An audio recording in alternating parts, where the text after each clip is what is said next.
जय हिंद दोस्तों, स्वागत है आप सभी का आपके अपने परिवार द लॉजिकल साइंस में। मैं हूं आलोक सिंह आतीश और आज के इस वीडियो सेशन में हम लोग डिस्कस करने वाले हैं एसएससी एग्जाम के लिए जनरल स्टडीज के एनालिसिस की।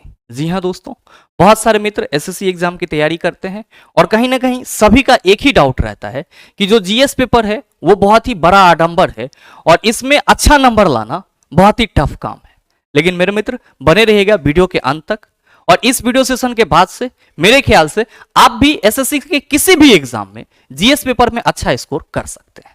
तो आइए बिना किसी देरी के शुरुआत करते हैं आज के इस सेशन की और देखते हैं एग्जाम रिलेवेंट क्या कुछ सीख पाते हैं। मेरे मित्र, जब हम लोग बात करते हैं सभी एसएससी एग्जाम की तो आप सभी कहते हैं कि गुरुजी सभी एसएससी एग्जाम में एमटीएस से अगर शुरुआत किया जाए तो एमटीएस के बाद जो है वो स्टेनोग्राफर आ जाता है और साथ ही साथ क्या आ जाता है तो सर स्टेनोग्राफर के बाद जो है वो एसएससी सीएचएसएल है हमारा, इसके बाद जो है वो सीजीएल आ जाता है, सीजीएल आ जाता है, फिर हमारा सीपीओ वगैरह का एग्जाम होता है। मतलब कुल मिला के आप कह सकते हो कि सर आईबी का भी एग्जाम जो है वो एसएससी के थ्रू ही लिया जाता है।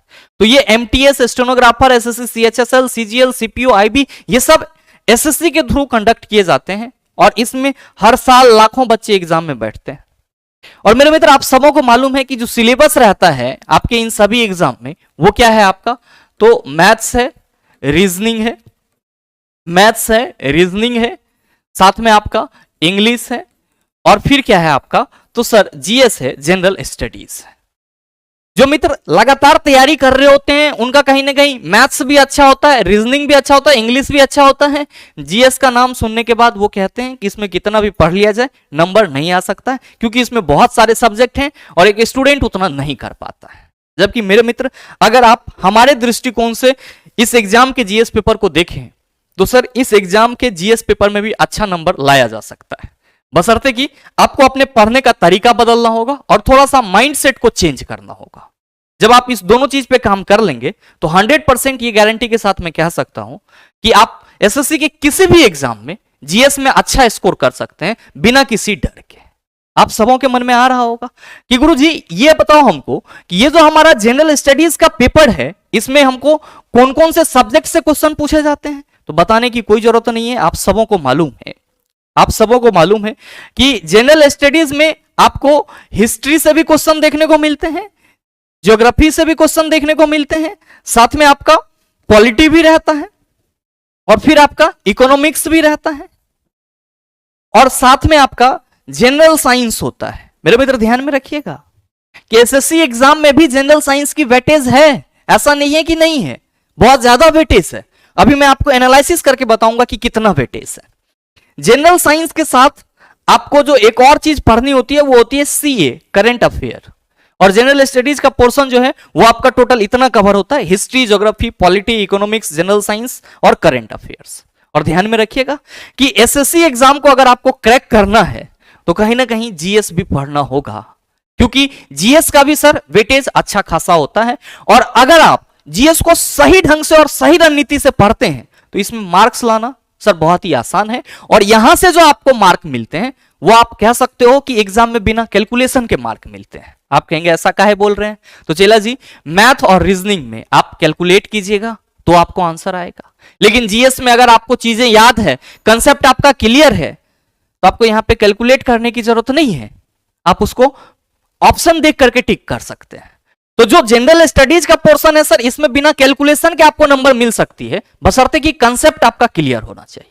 सवाल यहां पे ये है कि गुरुजी इस जीएस पेपर को हम लोग जब देखते हैं तो कहीं ना कहीं हम लोग को पहाड़ जैसा लगता है क्योंकि इसमें हम लोग को साइंस भी पढ़ना होता है, उसके बाद जो है अगर हम बात करते हैं आर्ट्स की तो आर्ट्स पेपर में हमारा सारा आ जाता है, हिस्ट्री, ज्योग्राफी, पॉलिटी, इकोनॉमिक्स सारी चीजें आ जाती है और इसको हम लोग एक साथ कवर नहीं कर पाते हैं। मेरे मित्र, एक साथ कवर करने के लिए आपको कौन बोल रहा है, यही तो हम लोग गलती करते हैं कि जीएस पेपर को अगर हम एक साथ कवर करेंगे तो आप खुद सोच सकते हैं कि ना तो हमारा हिस्ट्री कवर होगा, ना ज्योग्राफी, ना हमारा सिविक्स।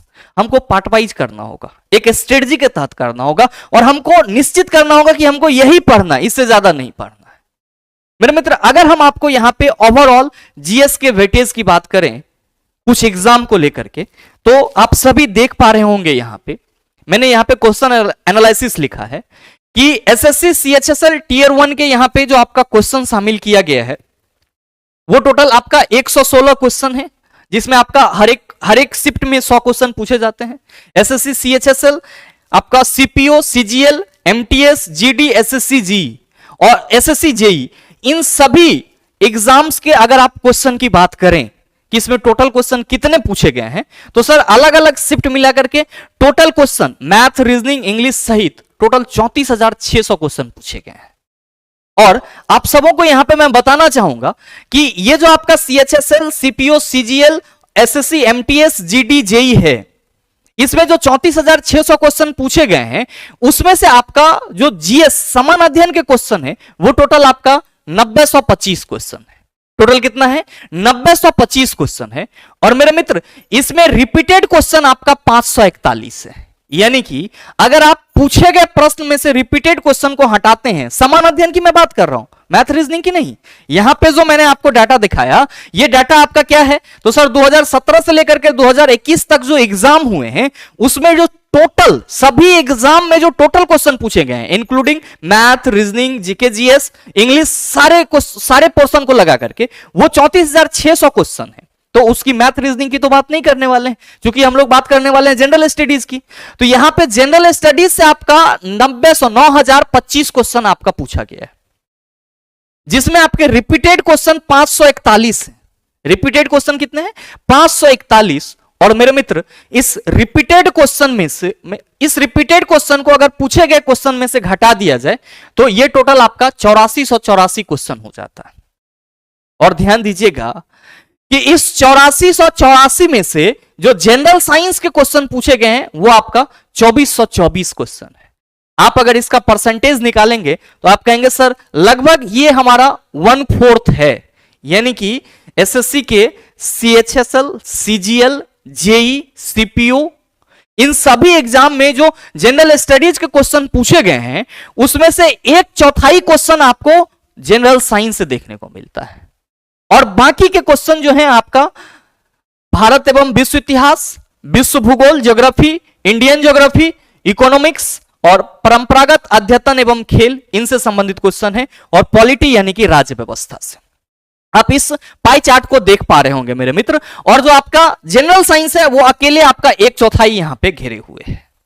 मैं बस इसी चीज को डिस्कस करना चाह रहा था कि जो आप लोग कहते हैं कि गुरुजी जनरल स्टडीज में नंबर नहीं उठाया जा सकता है, तो मेरे मित्र जनरल स्टडीज का जो स्ट्रेटजी बना रहे हैं वही हम गलत बना रहे हैं, तो कहां से नंबर उठाया जा सकता है?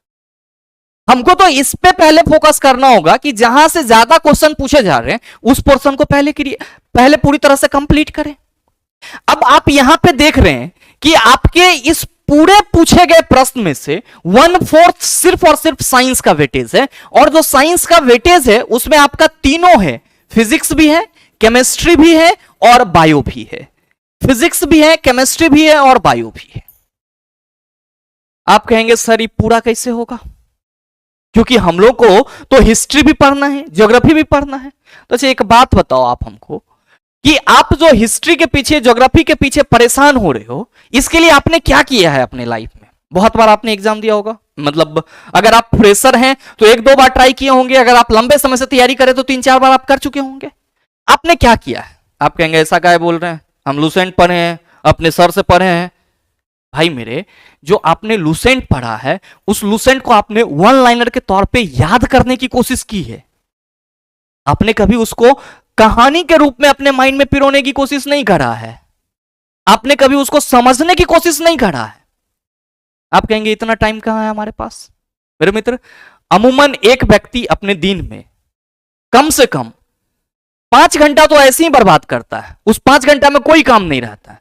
नहाने, खाने, कपड़ा धोने, सोने, पढ़ने के अलावा भी 5 घंटा हम लोग समय बर्बाद करते हैं। तो टाइम का रोना सर, यहां पे नहीं रोना है।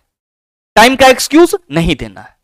सवाल किसकी है? सवाल है सर जो हम लोग स्ट्रेटजी अपना रहे हैं वो स्ट्रेटजी गलत है, क्योंकि हम जीएस को सीधे हिस्ट्री, ज्योग्राफी, सिविक्स, इकोनॉमिक्स से कनेक्ट कर देते हैं और हम लोग फिर पागल रहते हैं। जबकि मेरे मित्र यहां पे आप देखेंगे तो हिस्ट्री के जो क्वेश्चन पूछे गए हैं वो टोटल 1078 क्वेश्चन पूछे गए हैं 2017 से अभी तक के एग्जाम में।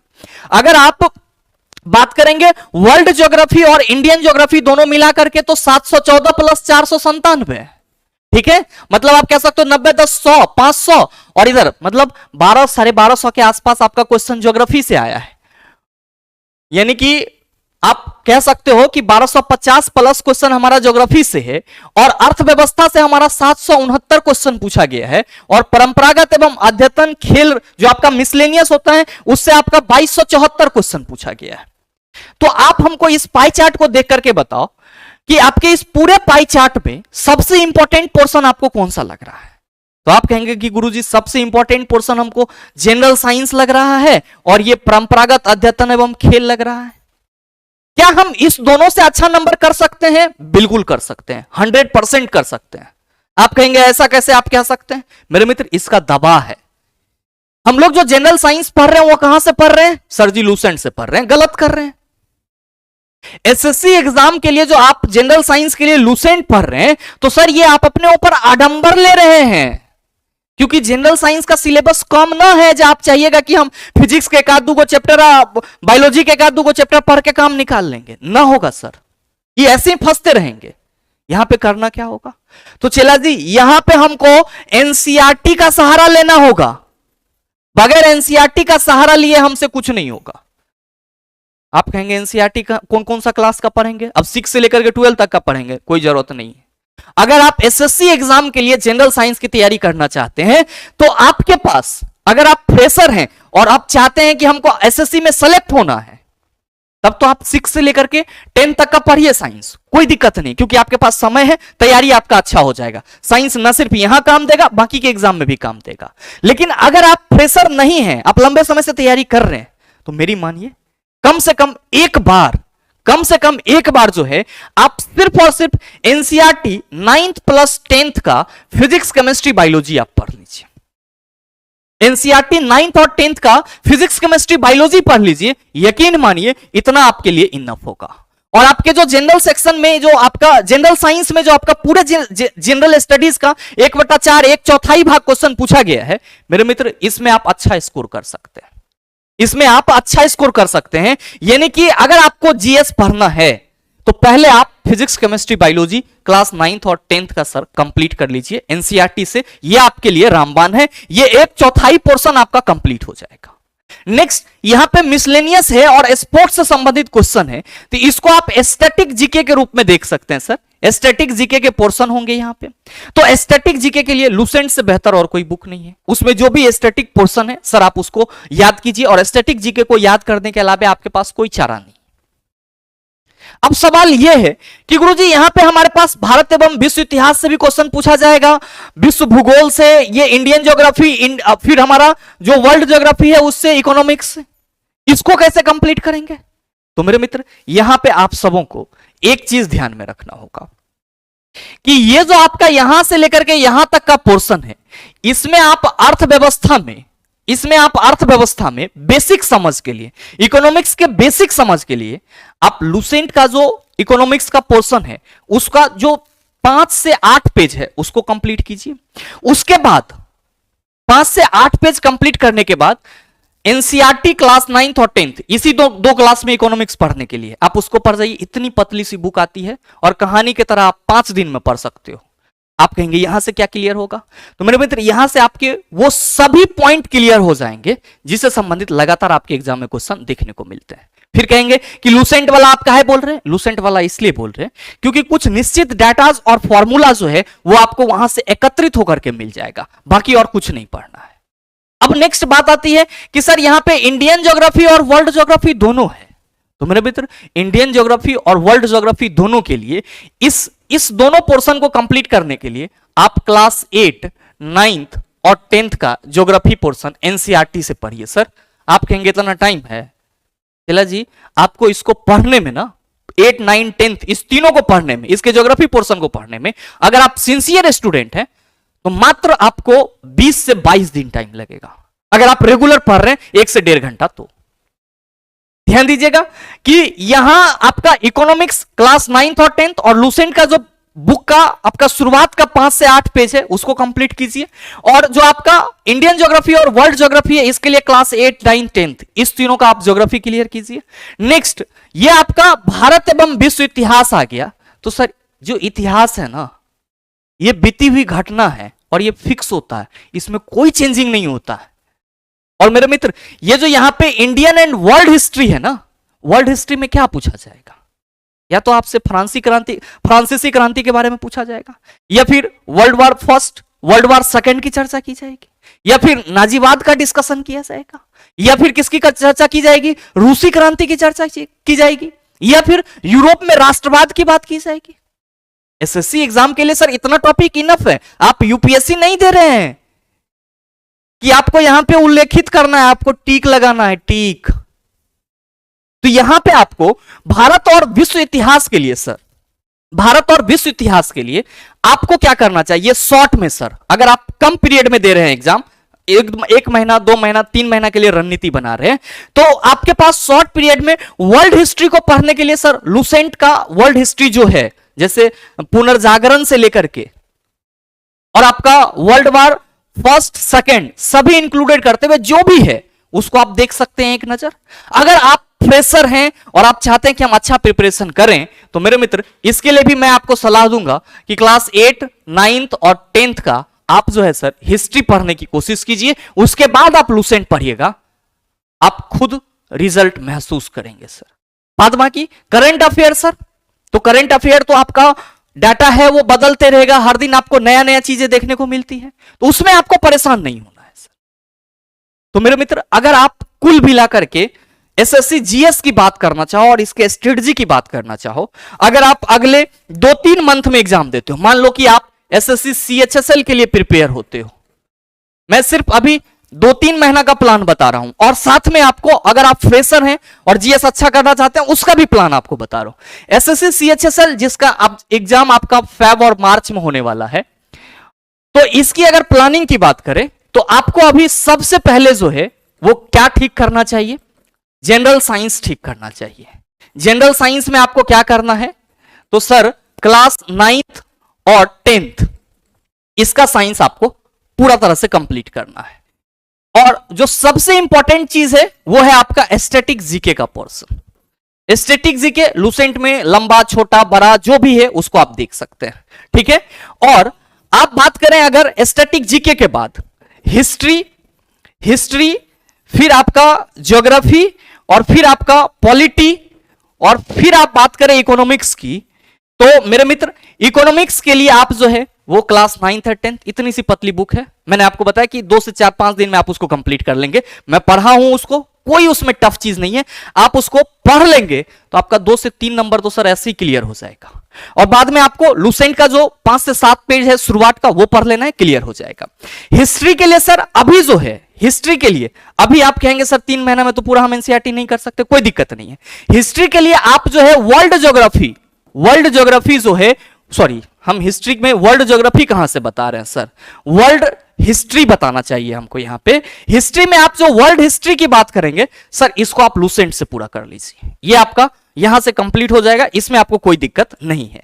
हाँ बात रही सर इंडियन हिस्ट्री की, तो इंडियन हिस्ट्री के लिए सर आप लुसेंट मत पढ़िए, इंडियन हिस्ट्री के लिए जो है आप सर एनसीईआरटी क्लास 9th और 10th पूरा कर लीजिए सर, साथ में 8 ये आप लगातार पढ़ेंगे, कहानी के रूप में पढ़ेंगे, ये आपका हो जाएगा। ज्योग्राफी तो सर ज्योग्राफी के लिए आपको इंडियन ज्योग्राफी और वर्ल्ड ज्योग्राफी दोनों पढ़ना है, तो कुछ पोर्शन जैसे कि आपका स्टार एंड सोलर सिस्टम हो गया, सॉइल हो गया, या फिर आपका क्लाइमेटिकल सिचुएशन या एटमॉस्फेयर वाला टॉपिक है, जो इंपॉर्टेंट टॉपिक है जो साइंस से रिलेट करते हैं, क्योंकि ज्योग्राफी में कुछ पोर्शन आपको ऐसे मिलेंगे जो कि फिजिकल से रिलेटेड है, तो वहां पे आपको सॉइल के बारे में पढ़ना है, फिर आपको एटमॉस्फेयर के बारे में पढ़ना है, वाटर के बारे में पढ़ना है, एयर के बारे में पढ़ना है, रिसोर्सेज के बारे में पढ़ना है, तो ये सभी सर इंपॉर्टेंट टॉपिक हैं और इसको आप जल्दी समझ सकते हैं, तो इसको आप कंप्लीट कर सकते हैं सर। लुसेंट है तो लुसेंट से कंप्लीट कर सकते हैं, या अदरवाइज जो भी बुक है उससे कंप्लीट कर सकते हैं, बहुत ज्यादा बर्डन लेने की जरूरत नहीं है। और अगर आप बात करें पॉलिटी की, तो सर पॉलिटी के लिए जो है जो आपका अनुच्छेद वगैरह है या जो संविधान वगैरह का कुछ इंपॉर्टेंट फैक्ट है उसको आप लूसेंट से देख सकते हैं। बाद बाकी पूरा डिस्क्रिप्शन समझने के लिए मैं फिर से आपको एनसीईआरटी का सलाह दूंगा। और इकोनॉमिक्स तो मैंने आपको बता ही दिया, और जनरल साइंस तो सर एनसीईआरटी 9, 10 आपको कवर करना ही करना है। ये आपका मैं सिर्फ और सिर्फ सीएचएसएल के लिए सर कम टाइम का स्ट्रेटजी बता रहा हूं। लेकिन आप चाहते हैं कि गुरुजी नहीं, हमको एसएससी के सभी एग्जाम्स के लिए जीएस को कंप्लीट करना है, तो मेरे मित्र मैं आपको एक ही सलाह दूंगा कि इन सभी चीजों के लिए जनरल साइंस और एसएसटी यानी कि सोशल स्टडीज, इन सभी के लिए आप एटलीस्ट लूसेंट के साथ साथ सिर्फ लूसेंट मत पढ़िए। पहले आप क्या करें तो सर पहले जो है पहले आप क्लास 8, 9th, 10th इसका एसएसटी पोर्शन आप पढ़ जाइए। मैं 6 से नहीं बोल रहा हूं सर, क्योंकि आप लोगों का माइंड मैच्योर है, और जो 6 वाली बात है अक्षांश रेखा, देशांतर रेखा, ध्रुव, उत्तरी ध्रुव, दक्षिणी ध्रुव, विषुवत रेखा, ये सब आप कर लेंगे, कोई बहुत बड़ा आडंबर नहीं है। तो सिर्फ अगर आप पूरे जीएस को मजबूत करना चाहते हैं तो क्लास 8, 9th और 10th साइंस में सिर्फ 9th और 10th पढ़िए। लेकिन एसएसटी के लिए क्लास 8, 9th और 10th का जो भी पोर्शन है उसको सर आप एनसीईआरटी से कंप्लीट करने की कोशिश कीजिए। लूसेंट से आप स्टैटिक जीके देखिए, और जब आप ये तीनों पढ़ लेते हैं उसके बाद अगर आप लूसेंट को पढ़ेंगे, मेरे ख्याल से जितना चीजें आपके माइंड में अवशोषित होगी सर, ऑब्जर्व होगी, उतना आप फिर दोबारा नहीं कर पाएंगे। मतलब यह हुआ कि पहले अगर हम शुरुआती दौर में तैयारी कर रहे हैं तो हमको एनसीईआरटी फोकस करना होगा। एनसीईआरटी पढ़ने में आपको बहुत ज्यादा टाइम नहीं लगेगा। आप कहेंगे सर बुक खरीदने में बिक जाएंगे, ये चला, आपके दुनिया में कौन बुक खरीद रहा है, सारा चीज ऐप पे हो रहा है। एनसीईआरटी का ऐप आता है, आप उस ऐप को हिंदी और इंग्लिश दोनों में पढ़ सकते हैं। तो आप वो ऐप डाउनलोड कीजिए, प्ले स्टोर पे आप ऐप सर्च करेंगे आपको मिल जाएगा, उस ऐप को डाउनलोड कीजिए। आपको हिंदी में पढ़ने का मन है हिंदी में पढ़िए, इंग्लिश में पढ़ने का मन है इंग्लिश में पढ़िए, और इसको पढ़ने के बाद आप लूसेंट करेंगे, आपका जनरल स्टडीज बेहतर हो जाएगा। साथ में करंट अफेयर्स की तैयारी आप जैसे कर रहे हो वैसे करते रहिए, आपको कोई दिक्कत नहीं होगा। मेरे मित्र, इतना थ्योरी करने के बाद आपको एमसीक्यू पे फोकस करना चाहिए। आपको सर एमसीक्यू पे फोकस करना चाहिए। अब एमसीक्यू कहां से करेंगे तो सर कोई आपको अदर चीजें नहीं करनी है। पहला चीज, जब आप थ्योरी कर लेते हो तो बाहर के प्रैक्टिस सेट आपको नहीं करना है। कहां का करना है तो सर जो प्रैक्टिस के रूप में क्वेश्चन लगाने हैं वो हमको प्रीवियस ईयर क्वेश्चन लगाने हैं, और किसी क्वेश्चन की हमको बात नहीं करना है। यानी कि यहां से थ्योरी करने के बाद आपको जनरल स्टडीज के लिए प्रीवियस ईयर क्वेश्चन पे फोकस करना चाहिए और प्रीवियस ईयर क्वेश्चन को लगाना चाहिए। और जब प्रीवियस ईयर क्वेश्चन आपका कंप्लीट हो जाए तब आप प्रैक्टिस सेट की बात कीजिए ना। और मेरे मित्र, ये थ्योरी प्लस पीवाईक्यू करते करते आपका एग्जाम आ जाएगा, और यकीन मानिए आपने अगर थ्योरी प्लस पीवाईक्यू दोनों कर लिया है अच्छे से तो आपको प्रैक्टिस सेट लगाने की जरूरत नहीं पड़ेगी। एग्जाम में क्वेश्चन आपको दिखेंगे और आपको लगेगा कि जनरल स्टडीज दिख रहा है, तो कहीं ना कहीं आपको इस रणनीति पे काम करना होगा। अगर आप पहले ही लूसेंट पकड़ लेते हैं, पहले ही वन लाइनर की तरफ चले जाते हैं, तो ये आपको कहीं ना कहीं सर मतलब कह सकते हो कि खुद से सुसाइड करने के लिए मजबूर करता है। क्योंकि जीके जो है वो कहानी के तौर पे रिलेट किया जाता है। अब हम सीधे स्टार्ट करेंगे कि प्रथम विश्व युद्ध यहां से हुआ था, क्या हुआ था, नहीं हुआ था, ये चीजें हमारे माइंड में नहीं रहेगी।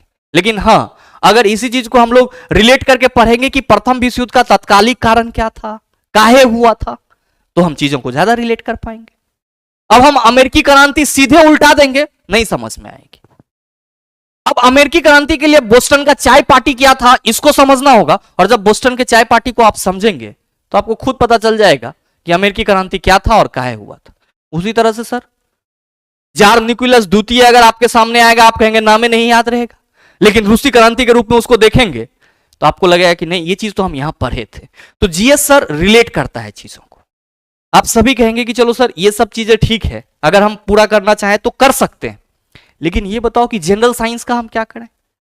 तो मेरे मित्र, जनरल साइंस में आपको जो मैंने आपको स्ट्रेटजी बताई है उसको आप कंप्लीट कर सकते हैं। और बहुत ही जल्द जनरल साइंस में सर फिजिक्स, केमिस्ट्री और बायोलॉजी, इस तीनों से संबंधित मैं आपको क्लासेस प्रोवाइड करने जा रहा हूं जो कि आपका एसएससी एग्जाम से रिलेट है। अच्छा, फिजिक्स, केमिस्ट्री, बायोलॉजी से संबंधित जो क्वेश्चन पूछे जाएंगे आपके एग्जाम में वो आपका 7 से 8 क्वेश्चन रहेगा, ज्यादा क्वेश्चन नहीं रहेगा। लेकिन चूंकि हम लोग तैयारी कर रहे हैं तो प्रैक्टिस के रूप में हम लोग क्या करेंगे तो सर पर डे 15 क्वेश्चन हम लोग प्रैक्टिस करेंगे जो कि आपका पीवाईक्यू का होगा, और इसमें आपके 5 क्वेश्चन फिजिक्स से होंगे, 5 क्वेश्चन केमिस्ट्री से होंगे और 5 क्वेश्चन आपका बायोलॉजी से होगा। यानी कि अगर आप एसएससी एग्जाम के लिए जनरल साइंस का प्रिपरेशन करना चाहते हैं तो मेरी ये पूरी कोशिश रहेगी कि मैं जो आपको 15 क्वेश्चन का पर डे प्रैक्टिस सेट करवाऊंगा, बहुत ही जल्द मैं स्टार्ट करने वाला हूं और यूट्यूब पे इसकी सूचना आपको दे दी जाएगी। तो ये जो 15 क्वेश्चन होगा और इसका जो डिस्कशन आप करेंगे सर, ये आपके लिए रामबाण होगा। अगर आप नहीं भी पढ़ते हैं सर एनसीईआरटी तो भी आप यहां से कवर कर सकते हैं।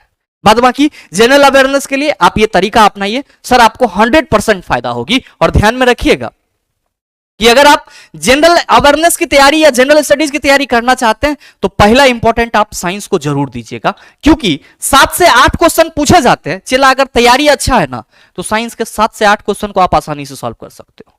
और उम्मीद करो कि अगर आप 7 से 8 नहीं कर पाते हो, साइंस के 6 क्वेश्चन भी कर पाते हो, तो जनरल करंट अफेयर के भी 2-3 क्वेश्चन कर सकते हो। 9 क्वेश्चन तो आपका ऐसे ही हो गया। और अगर आप हिस्ट्री, ज्योग्राफी, पॉलिटी अगर थोड़ा भी पढ़े हैं तो सर आप 7 से 8 नंबर यहां से ला सकते हैं। आप खुद सोचिए कि कहां आप 12-13 पे अटके थे और कहां पे इस स्ट्रेटजी के हिसाब से आप 16 और 18 पे पहुंच रहे हैं। तो कहीं ना कहीं सर आपको मेहनत करनी होगी और बहुत ज्यादा सर आडंबर लेने की जरूरत यहां पे नहीं है। आपको एनसीईआरटी और साथ ही स्टैटिक जीके पे फोकस करना है। और मैं यही कहूंगा कि एक बार आप जनरल साइंस पे जरूर फोकस करेंगे, इसीलिए क्योंकि जनरल साइंस का जो पोर्शन है वो आपका 1/4 है पूरे जनरल स्टडीज में। तो मेरे ख्याल से आप इस जनरल स्टडीज के स्ट्रेटजी को समझ पाए होंगे। और अगर आप अच्छे खासे इस चीज को समझ पाते हैं तो एक बार अप्लाई कीजिए, रिजल्ट आपके सामने होगा।